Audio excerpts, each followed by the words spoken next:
Hi everyone, welcome back. I'm Eric. Today I'm going to talk about the 1987 film Predator, another classic of the 1980s, I suppose, but oddly enough, when it came out, it wasn't a big blockbuster or anything, but it did find its audience over time, and of course it's become a big franchise, would link up with the Alien franchise eventually, and there's a lot of similarities between this film and Aliens from the year before.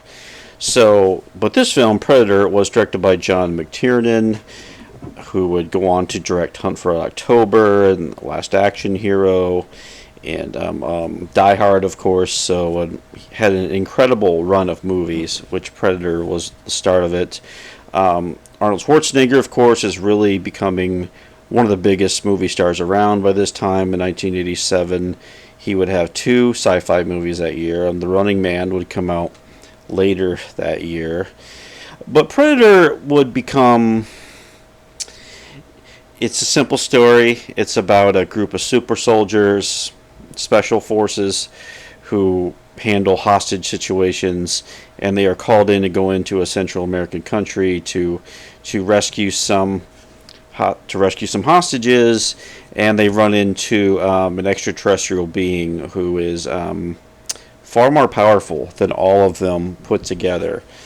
As I mentioned, Schwarzenegger's in the cast. Carl Weathers in here as the CIA contact or part. You have Jesse Ventura in an acting role, famous one for him. Bill Duke, great director in his own right. Bill Duke plays Mac. And Shane Black, of course, would go on to become a screenwriter. Is also in this film. Sonny Landham, Richard Chavez. So a memorable cast.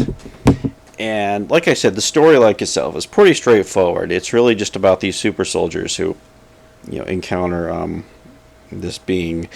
The Predator itself, the creature, the whole idea is it's this kind of warrior extraterrestrial who goes from planet to planet and engages in hunting games with the intelligent beings on the planet, I guess would be the backstory here.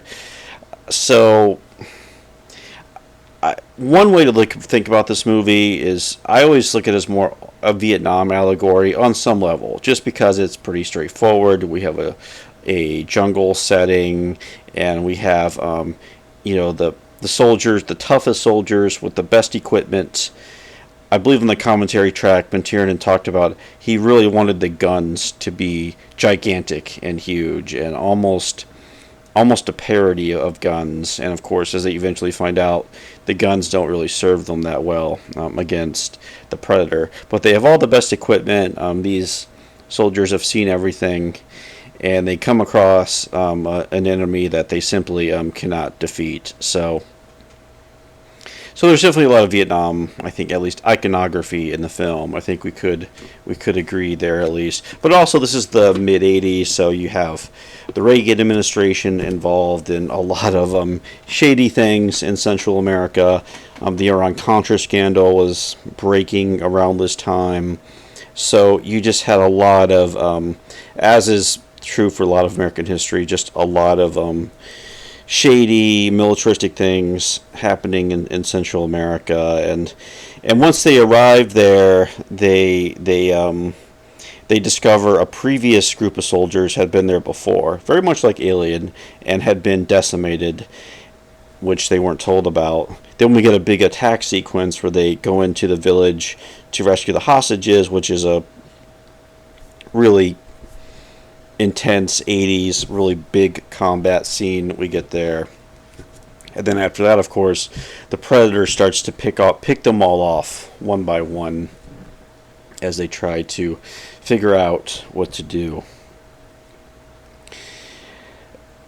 Watching it this time around, it was actually the ending that really struck me this time, where it's just, well, spoiler, Arnold is the only soldier left by the end, and it's the last 15-20 minutes of the film is simply Arnold and the Predator in this face-off, and just the way that part is shot, it's it's very mythical almost, where there's so much smoke and fog.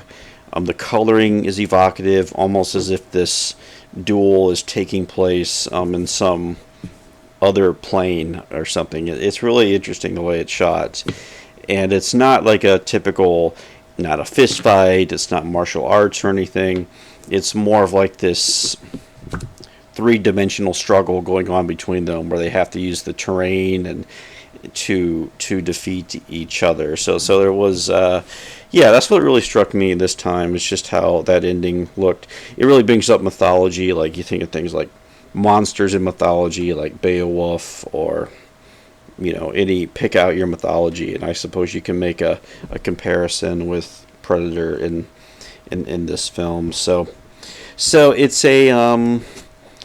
just a very a movie from the 80s that's really lived beyond its time. There's been so many reinventions of Predator. Predator 2 would come out a few years later, which would take place in a more urban setting, but of course this has been revisited many times. So I think what makes this movie work and what makes it so watchable is that the dialogue is really good.